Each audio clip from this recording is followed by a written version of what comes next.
जंगी अदावत की बारूदी धमक बहुत हो चुकी है। बर्बादी तबाही का वार पलटवार खूब हो चुका है। 12 दिन बाद अब अमन की बारी। मिडिल ईस्ट में ईरान और इजराइल सीज फायर के समझौते पर मान गए हैं, लेकिन क्या इतना आसान था जब ना तो ईरान पीछे हटने को तैयार था, ना ही इजराइल। फिर ऐसा क्या हुआ कि दोनों देश सीज फायर कर हमला रोकने को तैयार हो गए? तो इस सीज फायर की इनसाइड स्टोरी को जानने के लिए 24 घंटे पीछे जाना होगा, जब ईरान के विदेश मंत्री अरागची ने पुतिन से मुलाकात की। इसी मुलाकात के बाद ईरान ने कतर में अमेरिकी एयरवेज को निशाना बनाया। 19 मिसाइलें दागी गई। उधर ट्रंप के इशारा मिलते ही अब अगर देर हुई तो रूस भी इस जंग में ईरान के साथ खड़ा हो जाएगा, जिसके बाद ये जंग तीसरे विश्व युद्ध में तब्दील होना शुरू हो जाएगी। सीज फायर का अमेरिकी प्लान। डोनाल्ड ट्रंप ने कतर के अमीर को फोन किया, सीज फायर कराने के लिए मदद मांगी। ट्रंप ने कहा इजराइल सीज फायर पर सहमत है, ईरान को भी सहमत कराएं। कतर ने ट्रंप की अपील पर काम करना शुरू किया। कतर के पीएम ने अमेरिकी अधिकारियों से संपर्क करना शुरू कर दिया और अंत में तेहरान ने कतर वाले मध्यस्थता को स्पीकर कर दिया। कतर के प्रधानमंत्री खालिद बिन खलीफा बिन अब्दुल अजीज अल थानी ने ही अमेरिकी की ओर से युद्ध विराम के लिए ईरान को मनाया।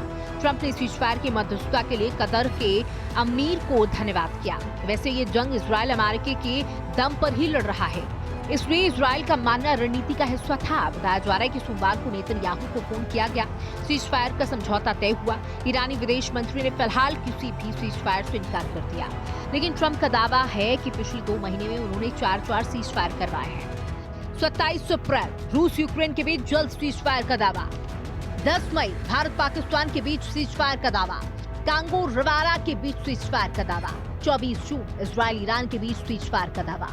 वैसे अमेरिका सीज फायर का दम भर रहा है तो ईरान महायुद्ध वाला दम दिखा रहा है। ऐसे में मिडिल ईस्ट में हर कोई अमन की आस देख रहा है। ब्यूरो रिपोर्ट, हिंदी खबर। तो इजराइल और ईरान के बीच आरोप प्रत्यारोप का सिलसिला फिलहाल लगातार जारी है। सीजफायर के बीच हमले की कोशिश के आरोप भी लगे हैं। बीती रात फौज ने 2 ड्रोन इंटरसेप्ट किए हैं। इजराइल की तरफ से कहा गया है ईरान ने भी ड्रोन से हमले की कोशिश का आरोप लगाया है। तो आपको बता दें कि इस दौरान एयर डिफेंस सिस्टम में ड्रोन मार गिराए हैं। ईरान की तरफ से ये भी कहा गया है, यानी कि एक तरफ सीजफायर हुआ है तो दूसरी तरफ की अगर बात करें तो दोनों ही देश एक दूसरे पर हमला करने के, यानी कि सीजफायर के उल्लंघन की भी बात कर रहे हैं।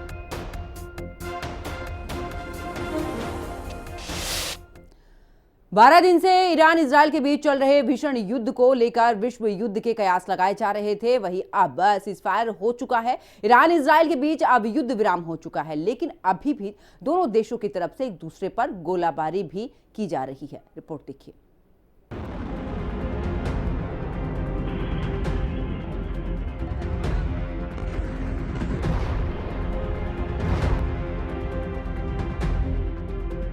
अब सीज फायर, जीरो फायर। जंग के 12 दिन बाद युद्ध विराम। मिडिल ईस्ट में थम गया युद्ध। 12 दिन बाद युद्ध पर लगा ब्रेक। पिछले 12 दिनों से ईरान इजराइल के बीच में चल रहे युद्ध का सीज फायर हो चुका है। कल तक जहां एक तरफ आशंका जताई जा रही थी कि दोनों देशों के बीच युद्ध इतना गंभीर होगा कि आने वाले समय में विश्व युद्ध जैसे हालात बन जाएंगे, तो वहीं अब सीज फायर का ऐलान हुआ तो हर कोई सकते में रह गया। इस युद्ध को विश्व स्तर पर जितना नुकसान हुआ उससे कहीं ज्यादा नुकसान ईरान इजराइल को खुद हुआ। इजराइल ईरान युद्ध विराम, 12 दिन बाद थमा युद्ध। 13 जून युद्ध शुरू, 950 से ज्यादा मौतें। 24 जून युद्ध विराम, 3500 से ज्यादा लोग घायल। भारत पाकिस्तान के बीच चल रहे युद्ध में जिस तरह से अमेरिका ने विश्व नेता बनने की कोशिश की थी, ठीक उसी तरह ईरान इजराइल युद्ध में भी देखने को मिला। अमेरिका फिर मैदान में कूदा और ईरान के 3 न्यूक्लियर ठिकानों को तबाह किया। अब जरा समझिए सीज फायर की इनसाइड स्टोरी। सीज फायर की इनसाइड स्टोरी। कतर और अमेरिका ने मध्यस्थ की भूमिका निभाई। ईरान ने कतर के जरिए अमेरिका को भेजा संदेश। कतर में यूएस बेस पर हमले के बाद ईरान ने भेजा था संदेश। ईरान ने आगे कोई भी हमला न करने की कही बात। अमेरिका ने ईरान के संदेश का दिया जवाब। अमेरिका ने ईरान पर सैन्य कार्रवाई न करने की कही बात। अमेरिका ने ईरान से परमाणु वार्ता फिर शुरू करने के लिए कहा। तेहरान ने इजराइल के साथ युद्ध रोकने के लिए अमेरिका के जरिए कतर की मध्यस्थता वाले सीज फायर प्रस्ताव पर सहमति व्यक्त की है। इजराइल ने सबसे पहले ईरान पर अटैक किया था। उसने दावा किया था कि ईरान परमाणु बम बना रहा है। इसके बाद अमेरिका भी युद्ध में कूद पड़ा। उसने भी ईरान के परमाणु ठिकानों पर हमला किया। ईरान ने इसका करारा जवाब दिया। उसने इजराइल के बाद अमेरिका के भी सैन्य ठिकानों को निशाना बनाया। मुझे नहीं लगता कि ईरान ने किसी प्रकार की कोई शर्तों को एक्सेप्ट किया होगा और शर्तों की कोई जिक्र भी किया होगा। डोनाल्ड ट्रंप ने साफ तौर पे कहा कि ये सीज फायर की घोषणा से पहले उन्होंने ईरान से बातचीत की, उन्होंने नेतन्याहू से बातचीत की। साफ तौर पे नजर आता है कि उन्होंने किसी से बातचीत नहीं की। ट्रंप जो है एक किस्म से गलत बयान कर रहे हैं। जैसे हिंदुस्तान में ऑपरेशन सिंदूर हुआ तो उन्होंने साफ तौर पे कहा कि हमने मध्यस्थता की। जब हिंदुस्तान ने कहा मध्यस्थता एक्सेप्ट नहीं करते, उन्होंने कहा हमने मदद की। जब हमने कहा हमने मदद भी नहीं मांगी, फिर हमने कहा कि हम आपसे ट्रेड बंद कर देंगे। हालांकि इजरायली डिफेंस सिस्टम ईरानी हमलों के सामने कई बार गट रखा गया, लेकिन इसकी सफलता का दर काफी उच्च रहा। ईरान ने जंग में 500 से ज्यादा बैलिस्टिक मिसाइलें दागी, ड्रोन से हमले किए। इजरायली डिफेंस सिस्टम इससे होने वाले नुकसान को कम से कम करने में सफल रहा। वहीं इस हमले के बाद भारत में भी सियासी हलचल दिखने लगी है। जम्मू कश्मीर की पूर्व मुख्यमंत्री और पीपल्स डेमोक्रेटिक पार्टी की प्रमुख महबूबा मुफ्ती ने इसकी कड़े शब्दों में निंदा की है। मैं ईरान के लोगों को, वहाँ के जो फौजी हैं, वहाँ के जो लीडरशिप है, उनको सलाम पेश करना चाहती हूँ। जिस जज्बे से, ना तो उनके पास कोई हथियार है, ना तो उनके पास कोई न्यूक्लियर बॉम्ब है। उनका सबसे बड़ा हथियार उनका ईमान है और जो उनका शहादत का जज्बा है। जिस तरह से उन्होंने लड़ाई लड़ी कि आखिरकार, अभी तो खाली चमन गोइया हो रही है, मगर मुझे पूरा यकीन है कि उन्होंने अमेरिका जैसे सुपर पावर को और उसका जो बगल बच्चा है इजराइल, उनको घुटनों पे लाया। हालांकि युद्ध थम चुका है, सीज फायर हो चुका है। ईरान ने इजराइल को साफ कह दिया है कि अगर इजराइल हमला करेगा तो ईरान भी फिर झुकेगा नहीं। इसलिए कहा जा रहा है, अंत भला तो सब भला। ब्यूरो रिपोर्ट, हिंदी खबर। चलिए आगे बात करते हैं, जहां पर इजराइल के पीएम नेतन्याहू का बयान सामने आया। ईरान के खिलाफ ऐतिहासिक जीत हासिल की है, ये जीत पीढ़ियों तक याद रखी जाएगी। नेतन्याहू की तरफ से कहा गया है ईरान के पास परमाणु हथियार नहीं होंगे।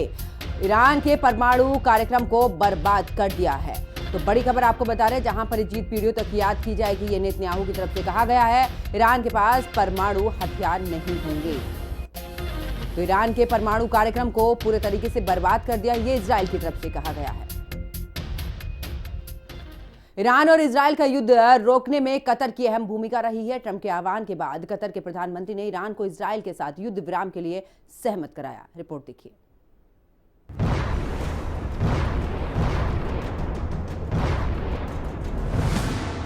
अमेरिकी राष्ट्रपति डोनाल्ड ट्रंप का दावा, ईरान इजराइल के बीच युद्ध विराम, सीज फायर पर बनी सहमति, 12 दिन के युद्ध पर लगा विराम। ईरान इजराइल के बीच चल रहे युद्ध में आखिरकार अमेरिका ने बार बार अपना हस्तक्षेप किया। ईरान और इजराइल के बीच 12 दिन से चल रहे युद्ध को लेकर अहम खबर सामने आई। अमेरिकी राष्ट्रपति डोनाल्ड ट्रंप ने दावा किया है कि ईरान और इजराइल के बीच सीज फायर पर सहमति बन गई है। आपको बता दें कि ट्रंप ने सीधे प्रधानमंत्री बेंजामिन नेतन्याहू से बातचीत की है और इजराइल ने युद्ध सीजफायर पर सहमति जताई, लेकिन उसने इसके लिए शर्त भी रखी है। इजराइल का कहना है कि ईरान उन पर आगे कोई हमला नहीं करेगा, तभी सीजफायर पर सहमति बनेगी। दूसरी ओर वरिष्ठ ईरानी अधिकारियों ने पुष्टि की है कि तेहरान युद्ध विराम पर सहमत हो गया है। अब आपको ये भी बताते हैं कि आखिरकार अमेरिका के राष्ट्रपति डोनाल्ड ट्रंप और ईरान के सर्वोच्च नेता अयातुल्लाह अली खामेनेई के बीच इसको लेकर क्या बातचीत हुई है और इसकी पूरी क्रोनोलॉजी समझिए। ट्रंप ने इजराइल के पीएम नेतन्याहू को फोन किया। अमेरिका के उपराष्ट्रपति जेडी वेंस ने ईरान से बातचीत की। मिडिल ईस्ट में अमेरिकी प्रतिनिधि स्टीव विटकॉफ ने मध्यस्थता की भूमिका निभाई। अमेरिका ने दोनों देशों को सीजफायर पर सहमत किया। कतर ने भी सीजफायर के लिए ईरान इजराइल से बातचीत की। चलिए अब हम आपको अमेरिकी राष्ट्रपति Donald Trump, Israeli PM Netanyahu और ईरान के सर्वोच्च नेता अयातुल्लाह अली खामेनेई के बीच इनसाइड स्टोरी बताते हैं। कतर और अमेरिका ने मध्यस्थता की भूमिका निभाई। ईरान ने कतर के जरिए अमेरिका को संदेश भेजा। कतर में यूएस बेस पर हमले के बाद ईरान ने संदेश भेजा था। ईरान ने आगे कोई भी हमला नहीं करने की बात कही। अमेरिका ने ईरान के संदेश का जवाब दिया। अमेरिका ने ईरान के परमाणु वार्ता फिर शुरू करने के लिए कहा।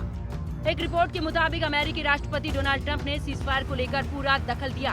सीजफायर के लिए अमेरिकी उपराष्ट्रपति जेडी वेंस, विदेश मंत्री मार्को रूबियो और विदेश दूत स्टीव पिटकॉफ ने ईरान ने कई तरह से बातचीत की।